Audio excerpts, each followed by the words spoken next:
નમસ્કાર મિત્રો, દેશ અને દુનિયાના સુપરફાસ્ટ સમાચારમાં તમારું સ્વાગત છે। માત્ર 1947 રૂપિયામાં વસાવો સોલર સિસ્ટમ। ટાટા પાવર રિન્યુએબલ્સ ઘર ઘર સોલર અભિયાન અંતર્ગત ફક્ત ₹1947ના ડાઉન પેમેન્ટથી રૂફટોપ સોલર સિસ્ટમ લગાવવાની ઓફર આપી છે। EMI ₹2369થી શરૂ થાય છે અને PM સૂર્યઘર યોજના હેઠળ ₹78,000 સુધીની સબસિડી ઉપલબ્ધ છે। આ સાથે 1 વર્ષનું મફત સૌર વીમા કવર અને 25 વર્ષની વોરંટી મળશે। ટાટા પાવરનું લક્ષ્ય વર્ષ અંતે 6 લાખ રૂફટોપ્સ આપવાનું રહેલું છે। મિત્રો, અન્ય મહત્વના સમાચારની વાત કરીએ તો કિંજલ દવેની સુરતમાં ગરબાની રમઝટ। સુરતમાં યશવી એન્ટરટેનમેન્ટ આયોજિત યશવી નવરાત્રિ 2025નું આયોજન 22 સપ્ટેમ્બરથી 2 ઓક્ટોબર સુધી થશે। પ્રસિદ્ધ ગાયિકા કિંજલ દવે સતત બીજા વર્ષે આ ગરબા મહોત્સવમાં પરફોર્મ કરશે। આ ઇવેન્ટ કેન્સર પીડિતોની મદદ માટે યોજાશે, જેમાં એસી ડોમ, અદ્યતન સાઉન્ડ સિસ્ટમ રહેશે। સેલિબ્રિટી એન્કર કરિશ્મા તન્ના સંચાલન કરશે અને 1 કરોડથી વધુ ઇનામો અપાશે।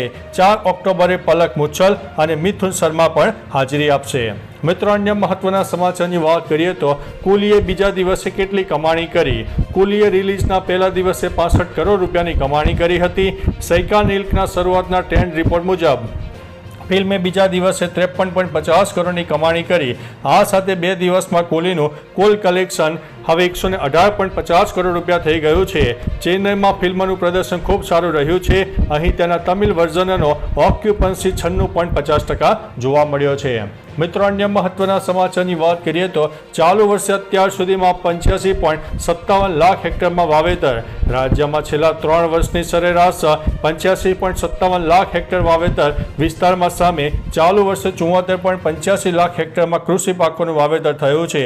આમાં તેલીબિયા ના પાકનું 26.94 લાખ હેક્ટર, મગફળીમાં 20.54 લાખ હેક્ટર, કપાસમાં 20.58 લાખ હેક્ટર, ધાન્ય પાક 12.88 લાખ હેક્ટર, ડાંગરમાં 8.44 લાખ હેક્ટર, મકાઈ 2.72 લાખ હેક્ટર, કઠોળ 3.48 લાખ હેક્ટર અને ઘાસચારો 8.2 લાખ હેક્ટરમાં વાવેતર થયું છે। મિત્રો, અન્ય મહત્વના સમાચારની વાત કરીએ તો મુંબઈમાં ભારે વરસાદ માટે રેડ એલર્ટ। શનિવાર સવારથી મુંબઈમાં ભારે વરસાદ પડી રહ્યો છે। ભારે વરસાદને કારણે શહેરના ઘણા ભાગોમાં પાણી ભરાઈ ગયા છે। દરમિયાન હવામાન વિભાગે શનિવારે ભારે વરસાદ માટેનું રેડ એલર્ટ જારી કર્યું હતું। તે જ સમયે બોમ્બે મ્યુનિસિપલ કોર્પોરેશને લોકોને અપીલ કરી છે કે તેઓ જરૂરી ન હોય ત્યાં સુધી ઘરની બહાર ન નીકળે। નવીનતમ માહિતી અનુસાર ભારે વરસાદને કારણે શહેરના ઘણા ભાગોમાં પાણી ભરાઈ ગયા છે। મિત્રો, અન્ય મહત્વના સમાચારની વાત કરીએ તો 207 જળાશયોમાં 72% પાણીનો જથ્થો। રાજ્યમાં સારા વરસાદને કારણે ગુજરાતમાં જળાશયો છલકાયા છે।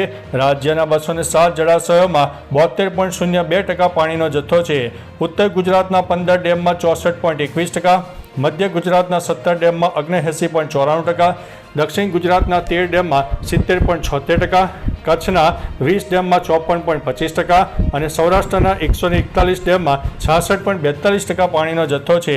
નર્મદા ડેમમાં હાલ 74.94% પાણીનો જથ્થો છે।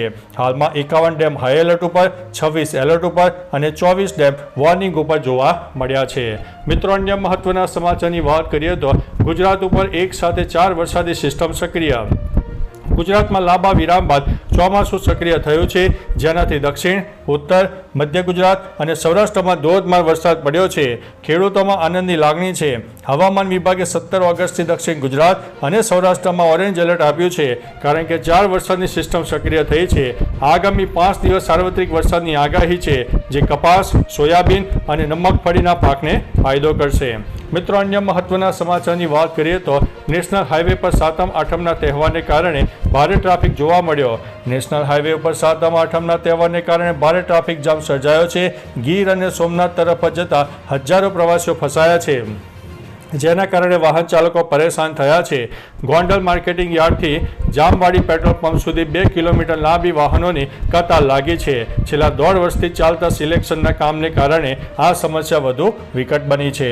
મિત્રો, અન્ય મહત્વના સમાચારની વાત કરીએ તો એક મોટા રેકેટનો પર્દાફાશ।